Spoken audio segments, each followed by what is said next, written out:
Okay, so sup, Jefferson? How are you? So, without further ado, oh my gosh, that actually rhymes. Admittedly, I was rewatching a Dr. Seuss cartoon, Pantoffelpock. Where are you? If you've ever seen that cartoon, please be sure to let me know in the live chat. But maybe that's why I am in a bit of a rhyming mood right now. It's funny, even though I grew up with Dr. Seuss, I am so bad at rhymes. But anyway, hello internet. I know it's kind of crazy for me to do this, like not even 24 hours after I did my last live stream, where I discussed um the previous 4-star episodes, the ones with Burritos Tacos, and wow, those names are already escaping my mind. But anyway, the episodes that came before last Sunday's episodes, I did that discussion yesterday. I didn't want to put them together. Hindsight being, maybe I should have put them together, but I didn't want to, because I didn't want to have a situation where when I talked about Curse the Blood Moon, I wasn't able to watch Star episodes for like a few weeks, so I just merged like 12 episodes together or something. I didn't want to do that again, so that's why I wanted to discuss the episodes Gone Baby Gone, Burritos Tacos, Beach Day, and what was the one that came? Oh, and Doop Doop. That's why I wanted to do that in a separate live stream, so that we wouldn't be mushed together, and that you would have to wait for us, wait for me to talk about it. So yeah, so that's basically why.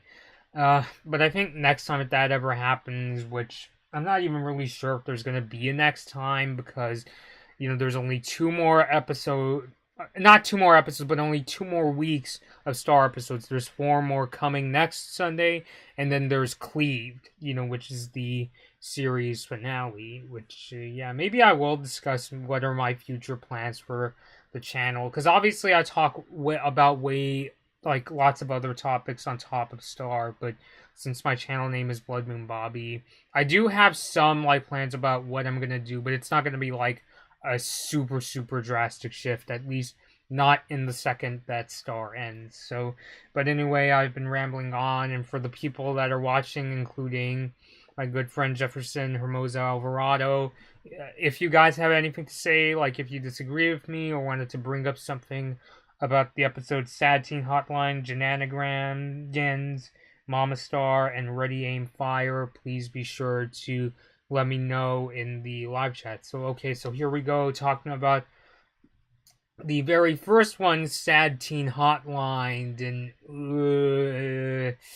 Sad Teen Hotline was a really awkward episode. And I'm not trying to say that if Star doesn't go the way I want, that's a bad thing. Like, that's absolutely not true. I do like when the Star vs. the Force of Evil is able to surprise me and do things that I don't always predict. Did anybody predict that, Butterfly Mode Star was going to come? I'm sure somebody who is way more smarter than me was able to predict that. But, like, my issue is not that. It's just my thing about the way. So Sad Teen Hotline, as expected, it is the episode where Tom and Star broke up, which is really weird. I was actually expecting Tom and Star to break up in the season 3 finale, Conqueror, because I honestly thought that remember at the end of Conqueror when Meteor is defeated and Tom, Star, Marco, they start hugging, and Tom was like, "Oh, it feels so good." Like, honestly, at that point, that could have been a really good ending for Tom Star right there, because it shows that Tom is content with where Star and Marco are going, or at least in the idea that he's on good terms with them. And even then, like, I thought that we were gonna get a more soothing kind of breakup, kind of like what happened with Jackie and Marco in the sophomore slump episode back in season 3. But what happens in that, and by the way, spoilers, okay, so so just be warned, I will be discussing spoilers of these 4 episodes.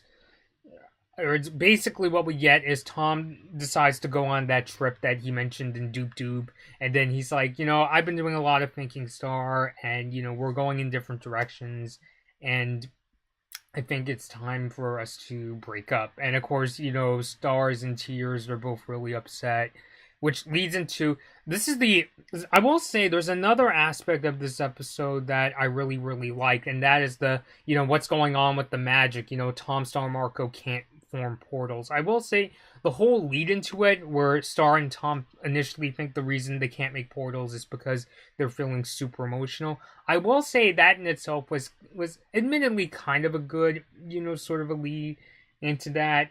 And then of course, as they start to calm down though, and I'm kind of realizing, the episode is called Sad Teen Hotline, but the Sad Teen Hotline is kind of used as more of a joke in this episode. I think as predicted, Marco's dad tries calling the Sad Teen Hotline, and as somebody mentioned on Instagram, it was initially referenced in the beginning of season 3. Remember when Marco was all sad that Star left Earth, and Marco's dad tries to call the Sad Teen Hotline, and of course that's who he calls, but it doesn't really take up that much of this episode. It almost makes me think that when the Star writers, when they were naming these episodes, were they thinking, okay, people are gonna figure out these, some idiots would leak these episodes, so we have to put kind of misleading names. I mean, I felt that was kind of the case with Sad Teen Hotline, and even in the case of Doop Doop, because in Doop Doop, the character himself only makes a very brief, kind of interesting appearance. Like, we learned that he is the first spell that Star made, but aside from that, not much.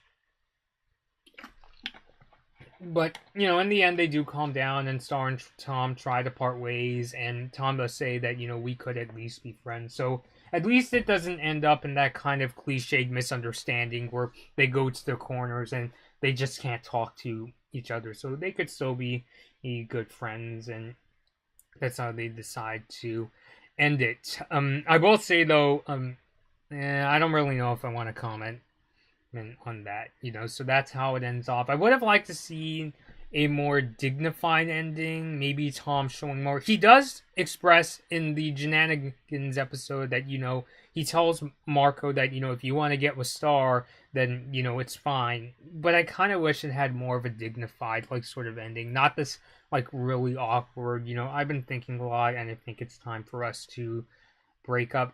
I am sort of in that kind of crowd where I kind of felt one of the reasons why Star got back with Tom was because, Star was in a really awkward position at the beginning of season 3 because she admitted to Marco that she has a crush on him.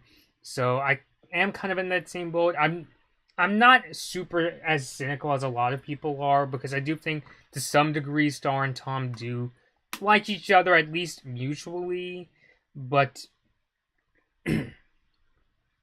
but I guess it's a kind of thing where even if, in Star's case, even if she's not the most comfortable with it, it is something that, she'll go along with, down the line, obviously. I mean, but the good news is, well, in terms of not being too cliched, the cool thing is that, Tom does stick around because they figure out, why can't they make portals? And that leads into the next episode, which is, Jannanigans. It's a mix of Janna's name and Shenanigans. And by the way, if you have any thoughts on Sad Teen Hotline for the people watching, please be sure to let me know in the live chat, because I'm gonna get into Jannanigans right now. And I don't know if I know with Janna, it's kind of weird, how is she able to come to Muni without a portal? Weirdly enough, I often assumed it was just that Star invited Janna into Muni. She would, open a portal in an episode, Deep Dive. I don't want to burp on camera, obviously. And she would be like, hey, Janna, come on, we need your help with this and that. But it is interesting, if you saw Curse the Blood Moon, Janna just comes out of nowhere, so it kind of raises the question, how is she able to get there? And I remember my friend Steven, who I'm not sure if he's caught up. I know he saw a Curse of the Blood Moon, but he brought up this theory. Maybe it turns out that Janna isn't human. And Steven, if you're watching this and don't want to get spoiled, I suggest you leave this live discussion right now.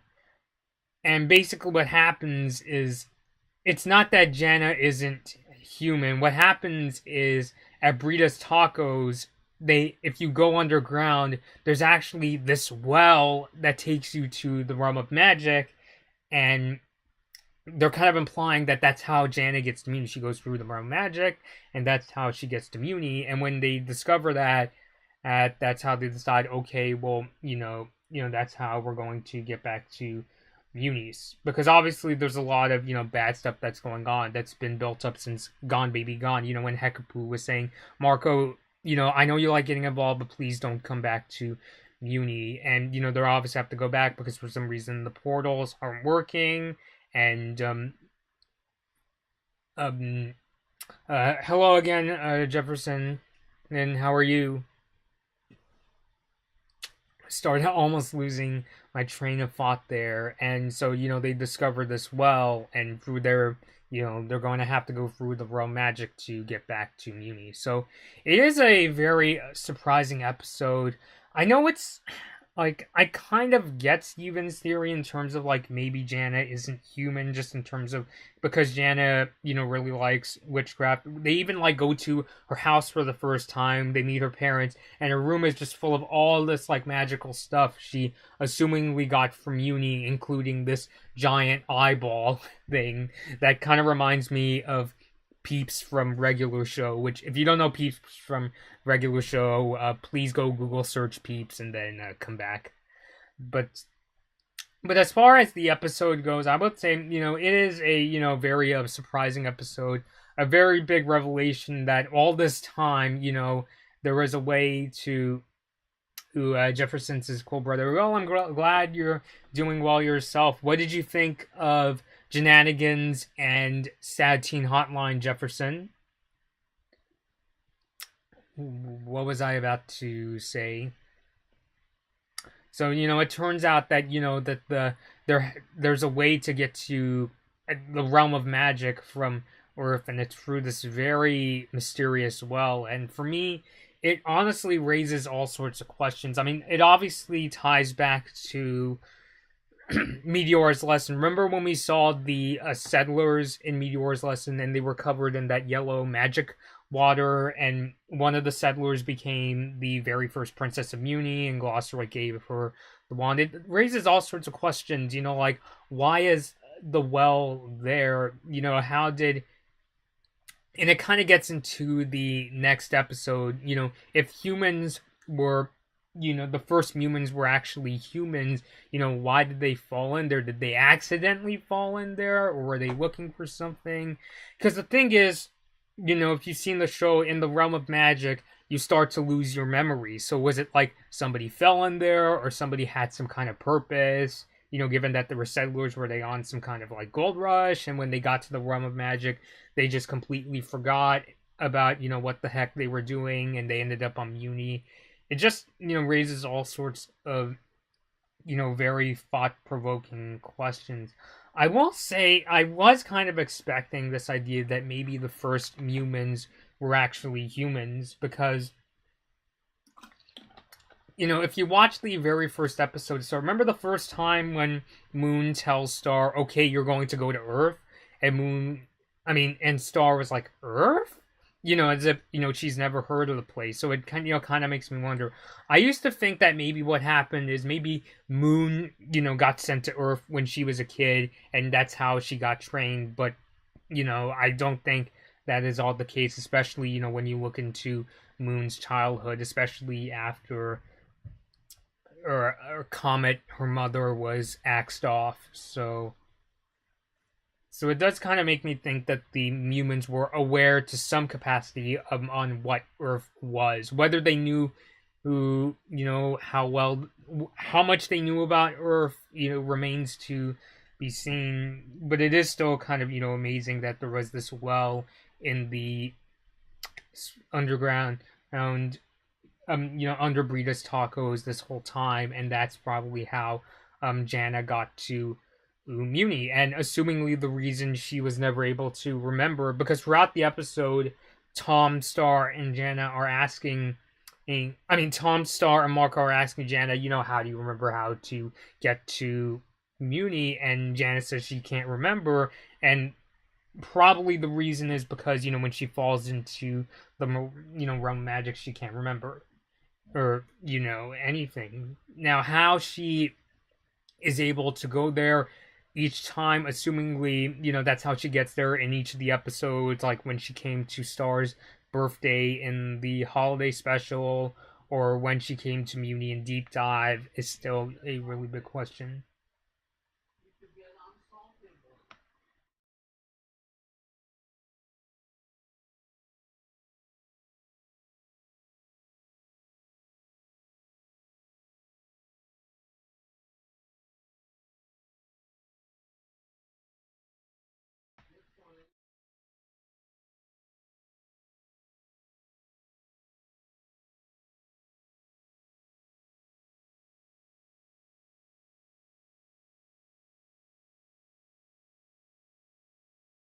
Yeah, sorry. The parents are home today, so I wanted to turn down the mic because like the mic was actually picking up my dad's voice. So, but overall, I would say Jannanigans was a very surprising episode. I would say the pacing in the first half was a little strange. I would say just in terms of it kind of feels like it has this kind of meandering sort of pace. But when Jana remembers, oh yeah, I go down to Brita's Tacos, it starts to pick itself back up.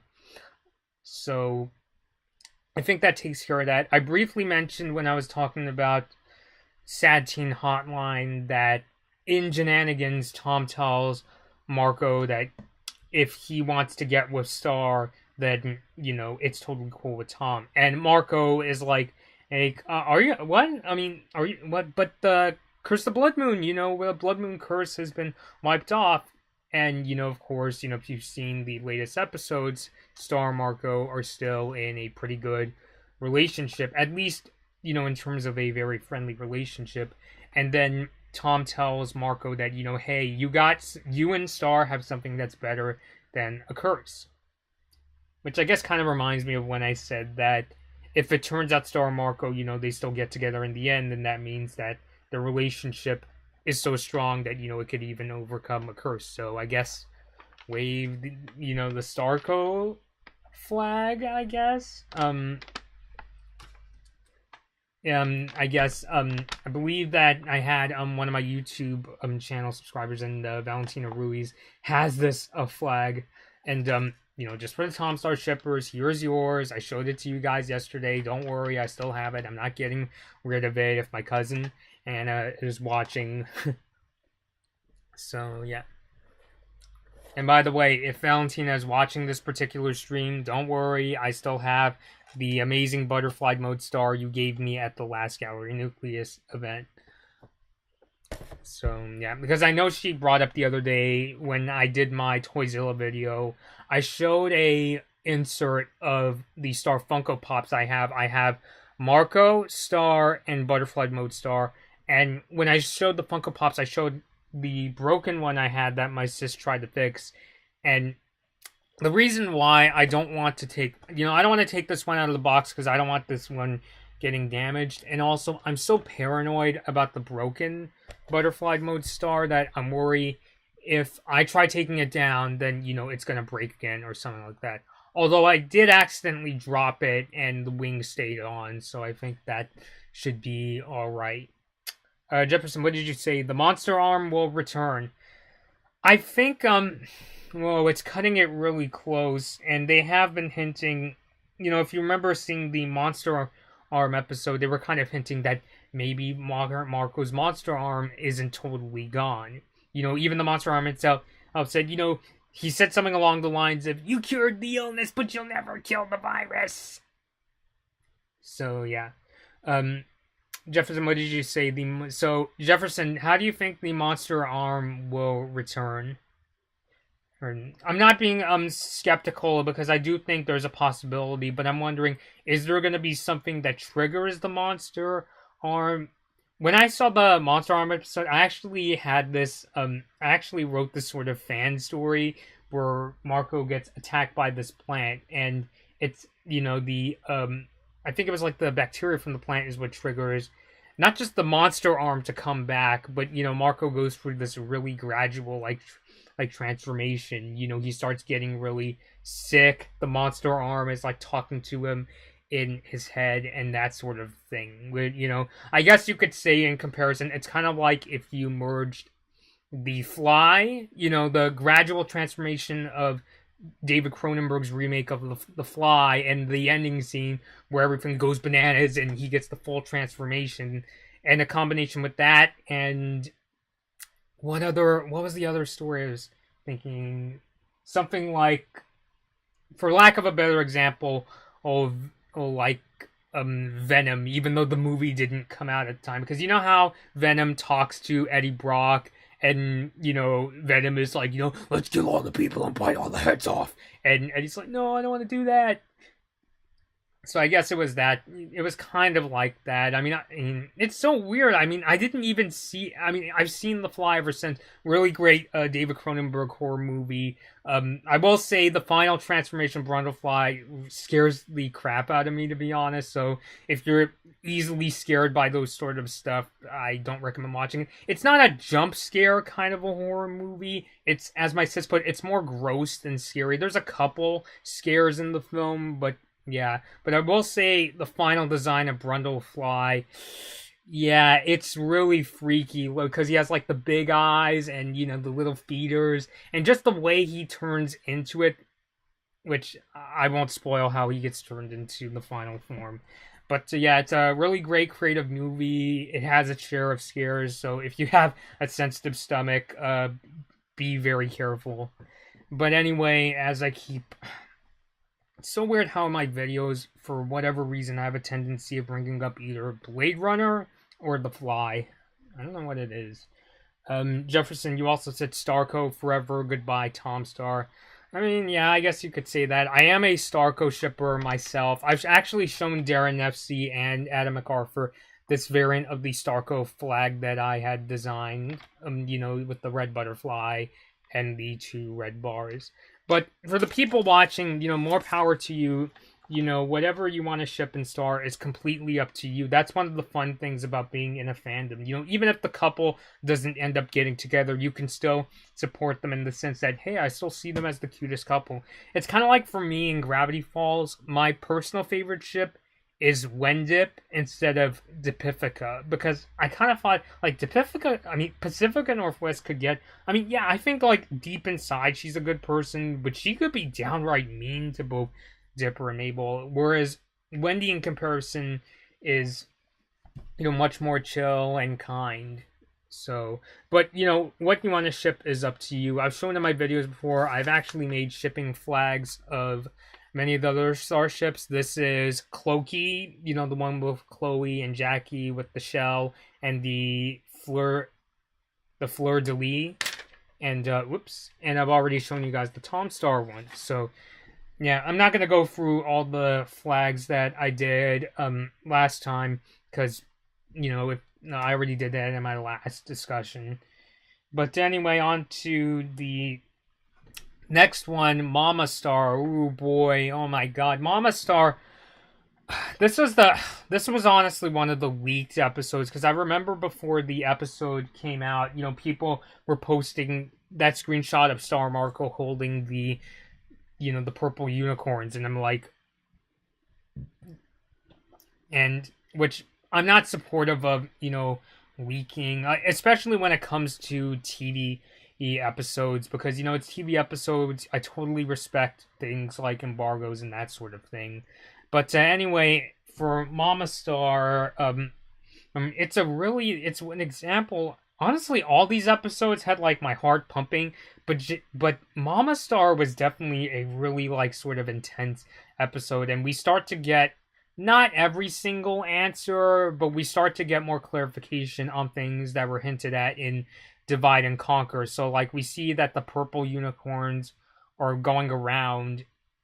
Still not super sure why there were purple unicorns there. I think a lot of it has to do with, remember when Moon was in the realm of magic and she had the black eye? I think when she was, washing herself, a lot of that magic rubbed off into the magic water, and that's what caused a lot of the unicorns that were living in the realm of magic, they started drinking the purple water and then they start turning evil.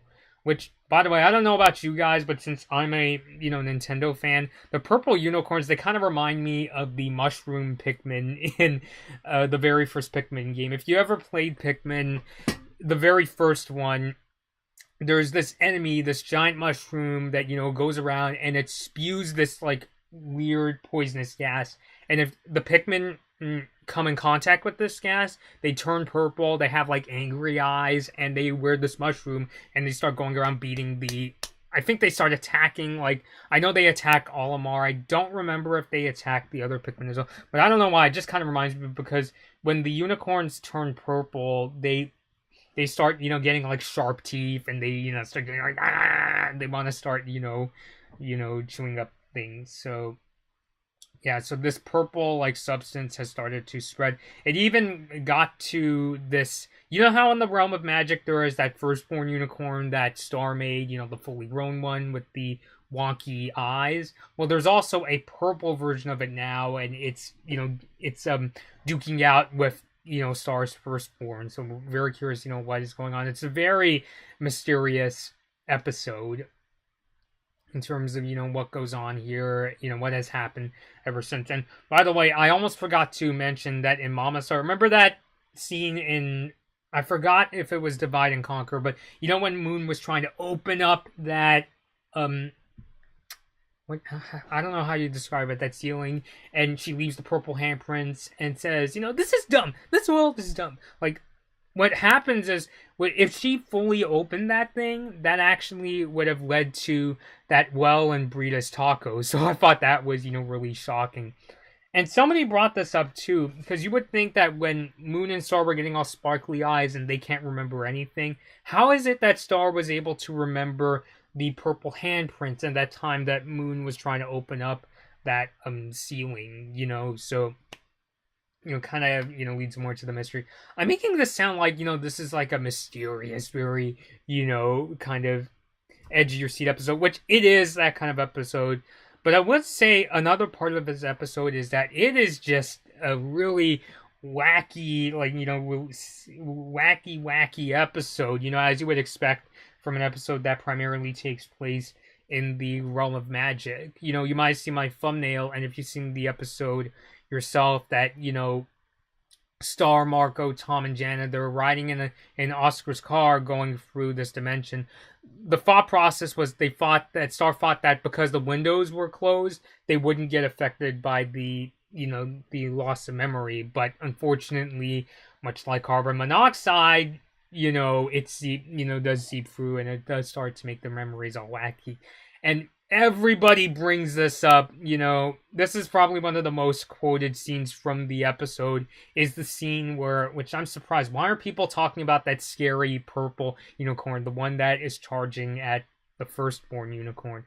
Which, by the way, I thought it was really clever that the purple full-grown unicorn was going around like this, like, it was almost like the shark from Jaws, where it's like swimming around with its unicorn horn, or, sticking out the water. They even kind of play very Jaws-like music, it goes dun dun dun dun dun dun dun dun. So I thought that was a really clever, creative sort of a touch. So, yeah.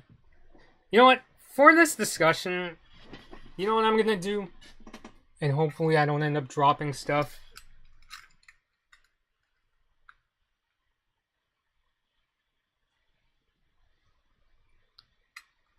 I'm going to... Maybe I should wear it even higher. Oh my gosh. Yeah, why not? Am I going to skewer myself with the safety pin? I always find it ironic they call it a safety pin, and yet, it's super, super sharp. It could... Or I'm always worried it's going to, like, puncture my finger or something like that. See? If Valentina is watching this, I'm wearing the the Blood Moon Ball pin that you gave to me at the Blood Moon Ball event at the Gallery Nucleus. Let's actually put it on this way.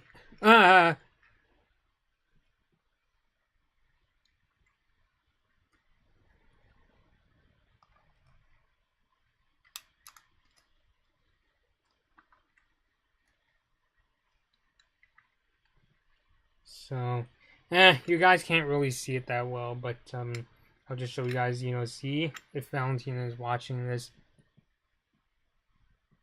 Is Jefferson, what'd you say? The spell to become Armor Monster was Crescenta Butterfly. I never actually managed to finish. I really should. Let me actually get that camera back in focus.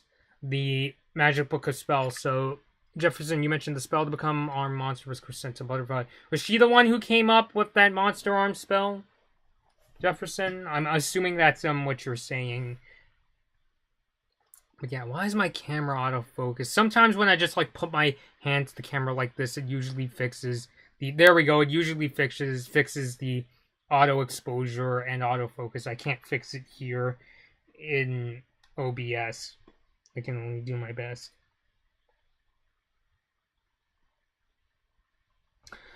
But the overall tone, especially in the second half of Momosaur, it's really weird.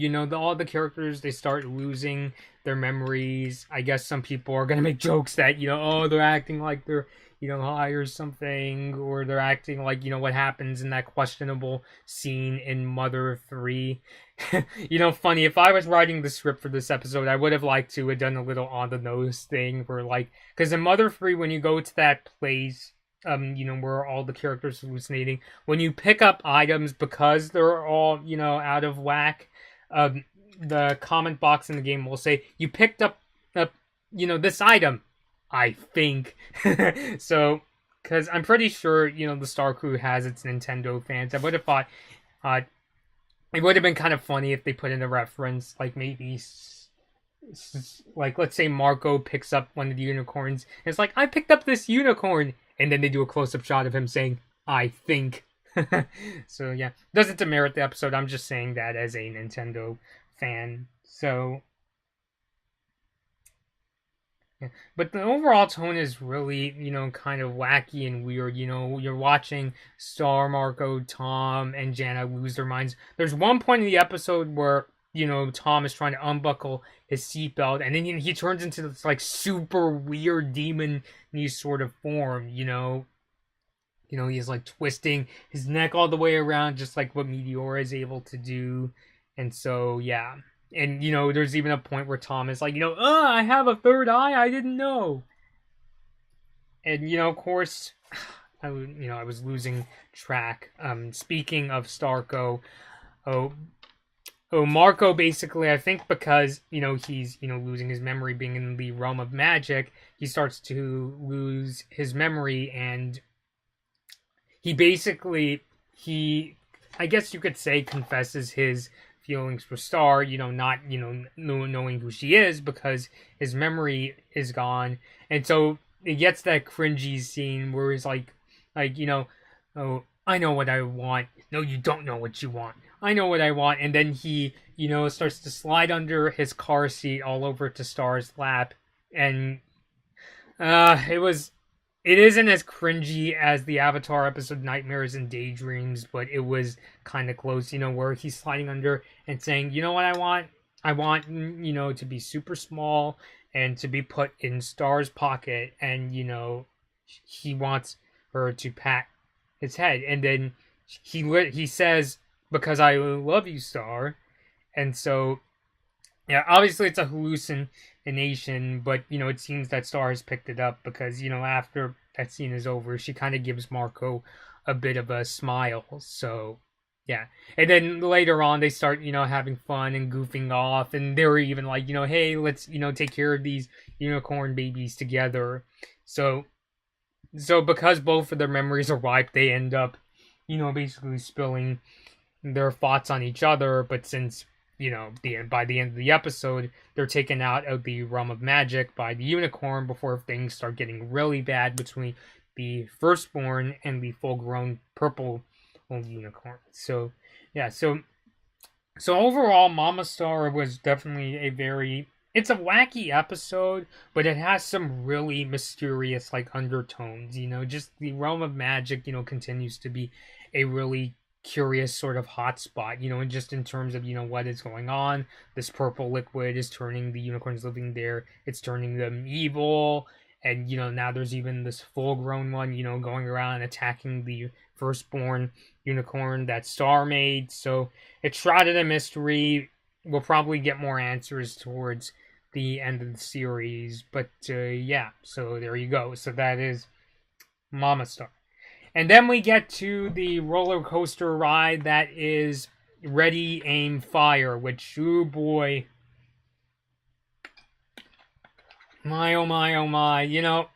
Speaking of this episode, I guess you could say that because Star is on its final 10 episodes, it's like we're kind of in this battle for Mewni sort of phase, where we have, this whole ton of episodes, this whole ton of very suspenseful episodes leading up to some really crazy conclusions. So, yeah, so one of the start off by talking about Ready, Aim, Fire by saying the editing at the beginning was really clever because the ending of Mama Star ends with that, ending where it just cuts off as soon as the unicorn sends Star, Marco, Tom, and Jana back to Mewni.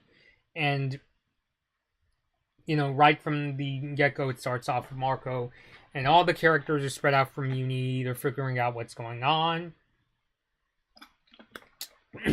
And as expected, Mina is going on a rampage.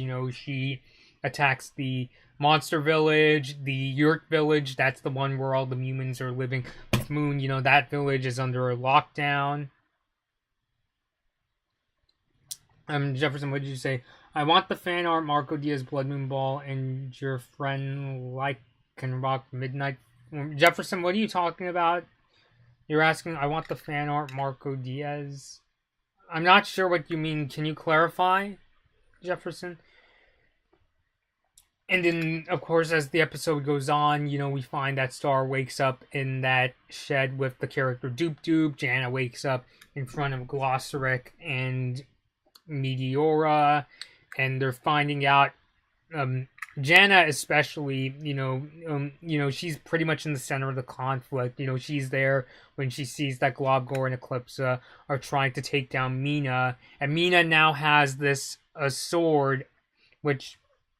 Was the sword, mentioned? I know she was, looking for all the parts of the armor, but was that sword Solaria's sword, which is really weird, because isn't Solaria's wand the sword itself? So it's just, maybe it's something in the Magic Book of Spells that I have to look into again.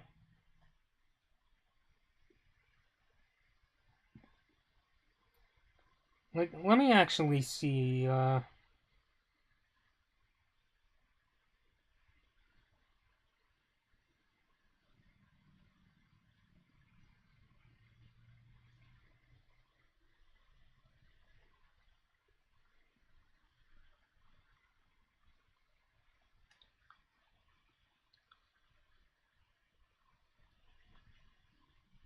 So, it's a real mystery to me. Maybe, I guess you could say maybe, Mina found the sword somewhere. Or,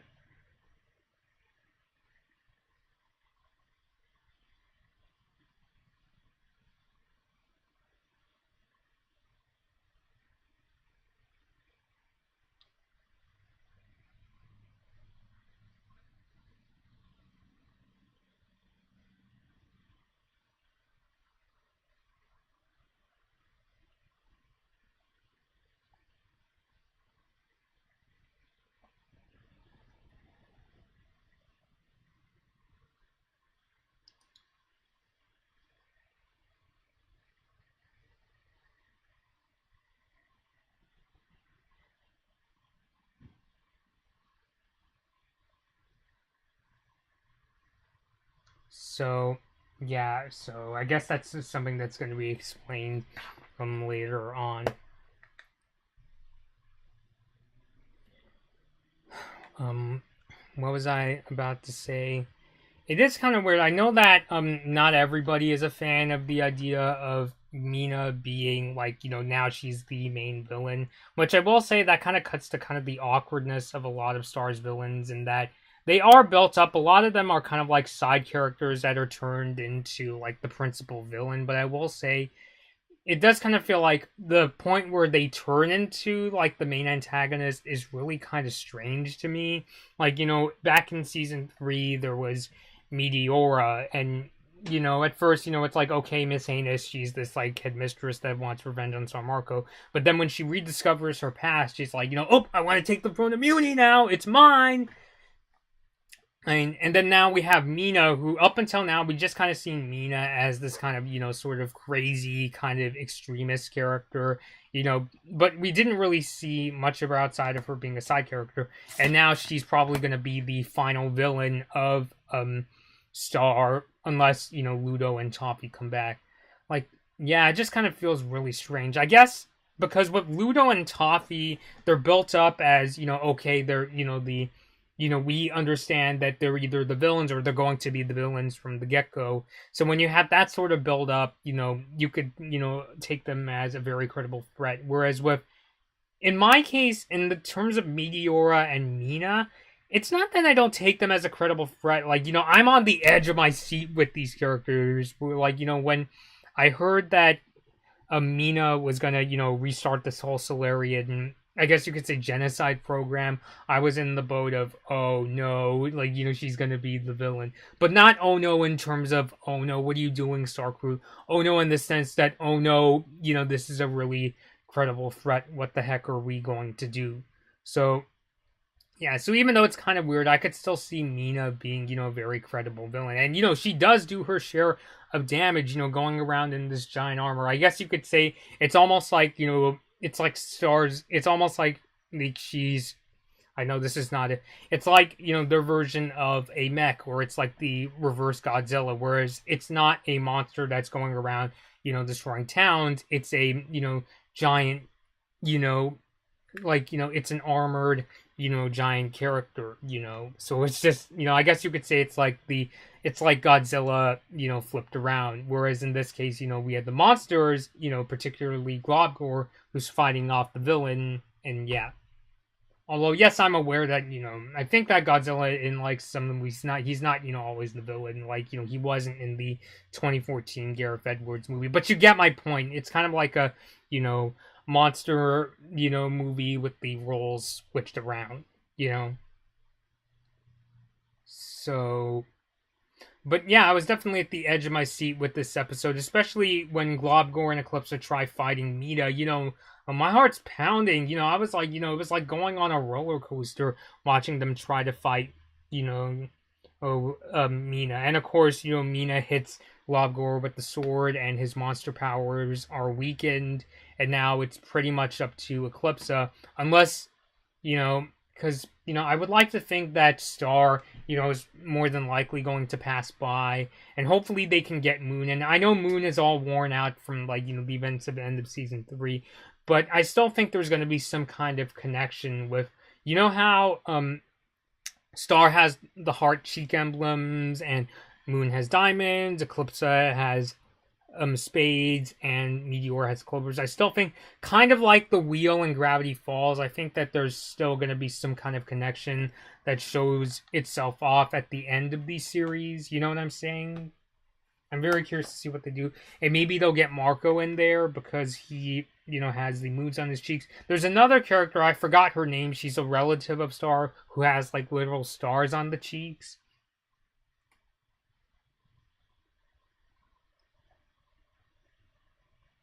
So, I'm curious to see, what are the four of them going to do together. I mean, I know Meteora is a baby, but, she can, have fight her own battles. You saw her, trying to, or attack Toffee in the Meteora's lesson episode. So, I'm very curious. So yeah, so I'm really curious to see where it goes from there. I know that's like my saying in a lot of my videos and live streams. You know, I'm very curious to see where it goes from here. But since Star is on its final 2 weeks and there are only 6 episodes left, I'm definitely think that there'll still be its silly moments. If there's anything that, I've learned from watching Star, especially from season 2 through 4, even when there's really serious episodes, it's still, a comedic show. So there's obviously going to be, jokes thrown in there and that kind of stuff. So, it probably isn't going to be like, all serious, balls to the wall, balls thrills right until the very end. It's just that as of right now, it seems like, it's only going to get, really crazy from here. Even Father Time said in the Beach Day episode that Star's hardest days are yet to come. So I'm really curious to see, what are they going to do in these last 6 episodes, because, there's, like I said before, there's honestly enough material in Star to justify a 5th season, which more than likely won't happen now that a lot of the Star crew has moved on to a lot of other projects. As Jefferson brought up, in the live chat, will we see the Monster Arm come back? How are Star and Marco going to get together? Is Star going to be Queen of Muni? Which kind of goes back to a theory that I almost forgot to mention. Jefferson, Marco will be the champion of the Pokemon League in the 9th generation in the Russian region. Are you talking about Galar? Isn't Galar, like a lot of people say, it looks like the Pokemon version of Scotland?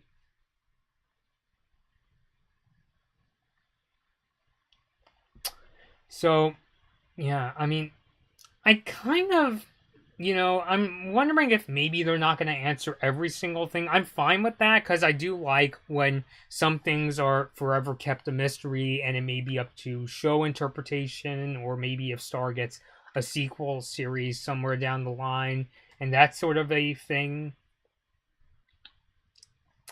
If Darren does start like another show, regardless of what network is on, do you guys think that maybe she could start working on a Star sequel in the meantime? I'm not one of those people who is like, I need it now, and even if the Star Crew start, I need it now.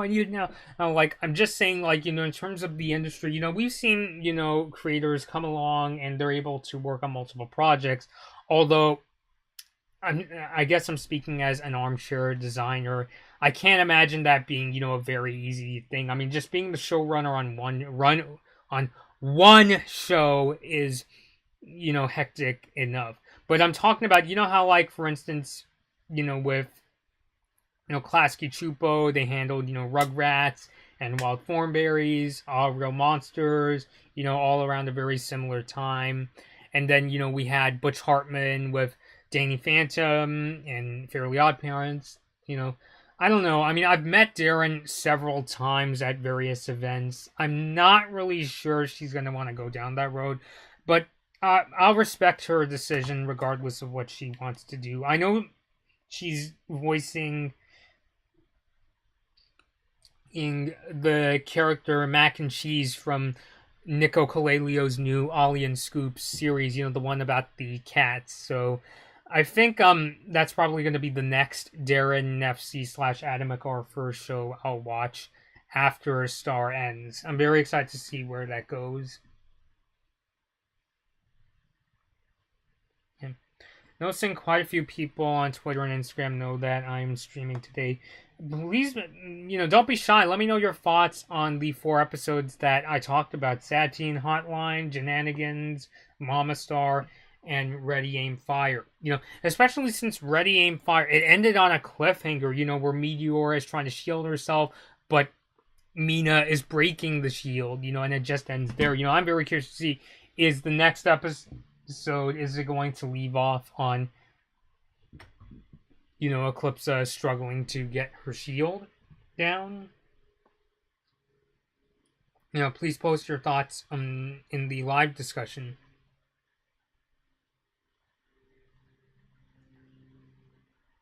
Very curious to see, like, I almost lost my train of thought on this aspect.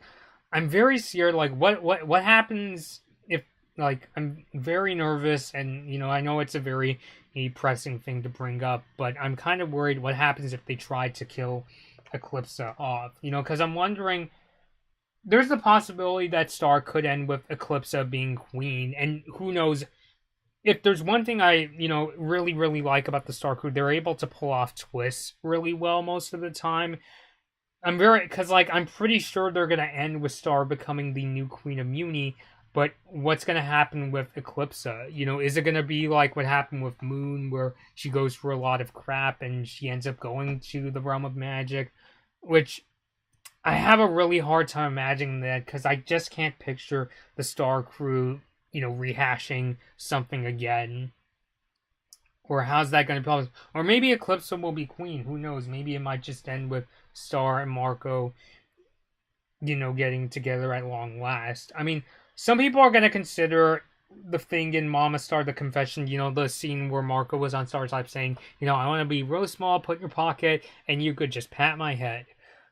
But I really want to see, like a full, like, sort of confession, where they openly admit, that one, loves the other and that sort of thing. Because I think, it is pretty evident that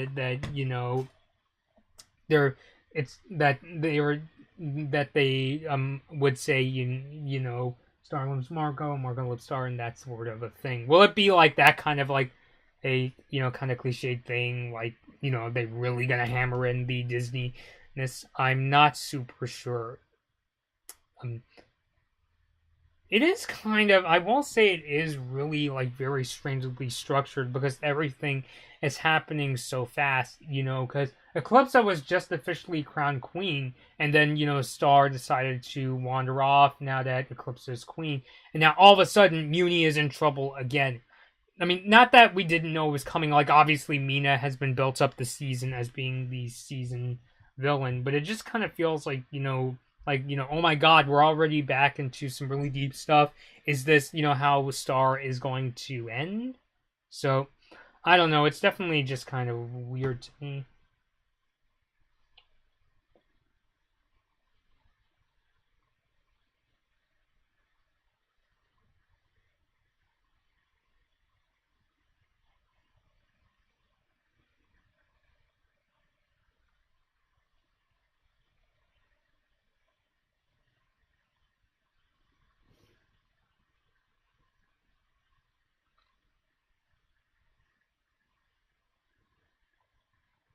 But anyway, if you got thoughts on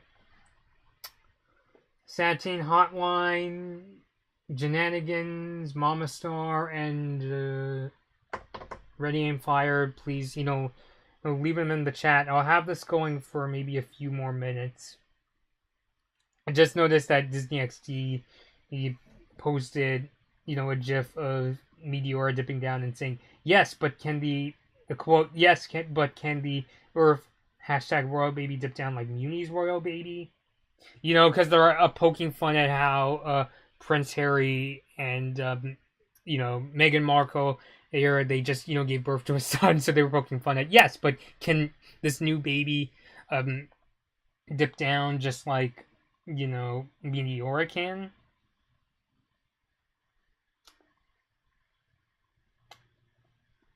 But, yeah, I very casually follow the royal family myself. Like, my family is, like, super into, like, watching them and stuff. I remember we stayed up to watch, Harry and Meghan get married, but, congratulations.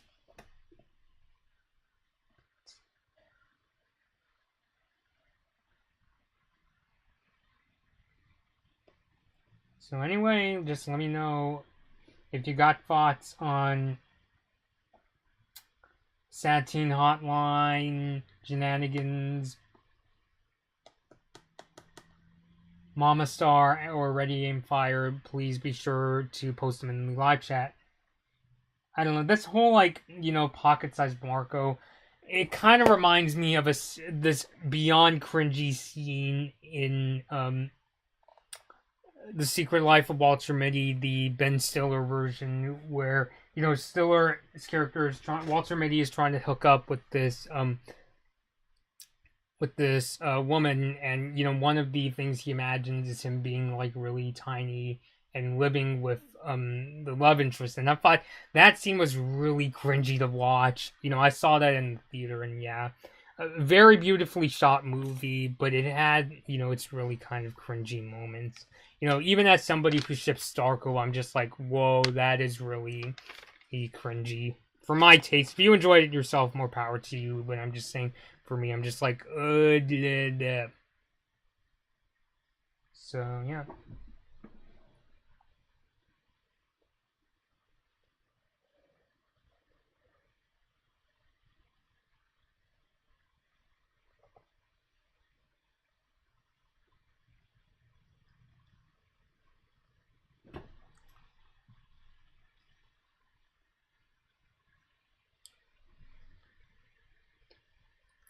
Let me actually get a picture on my from my Instagram.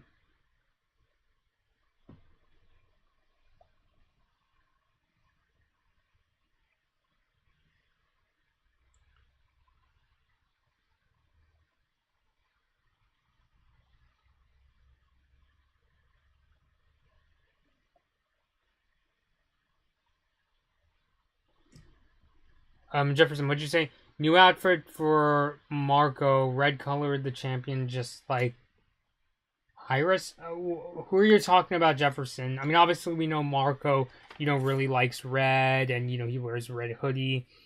And also coincidentally, red is also my favorite color, as you can probably guess by how I like to use a lot of red in my branding.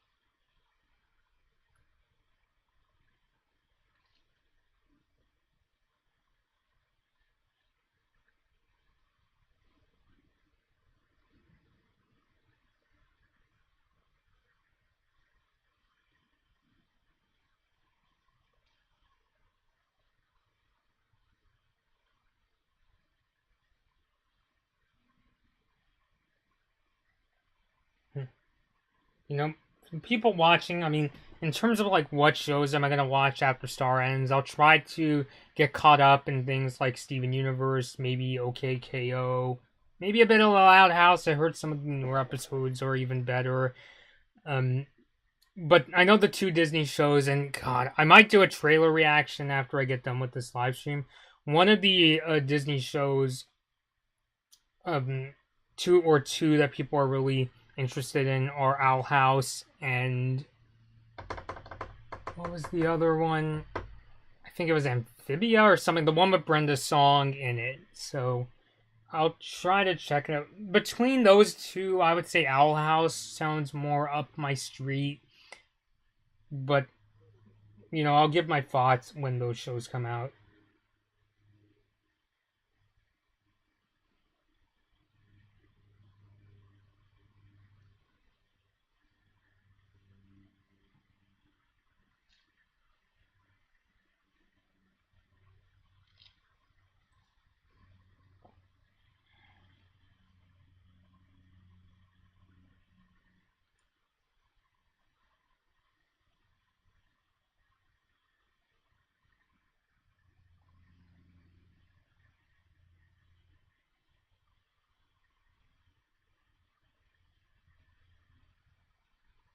So yeah.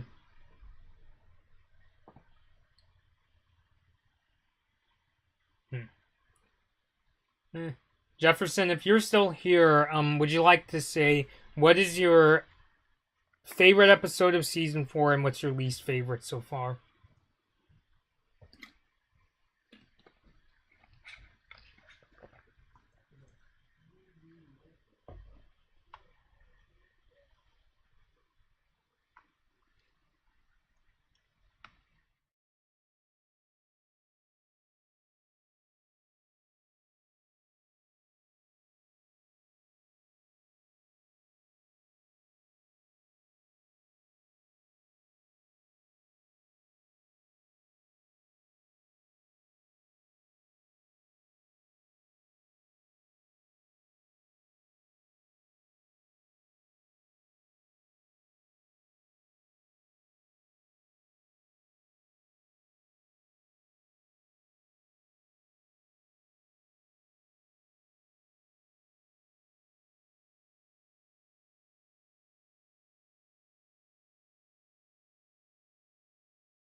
Alright, so sorry I had to turn down the volume there, but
alright, sorry about that. I just had to turn down the volume here because I didn't want to pick up people talking.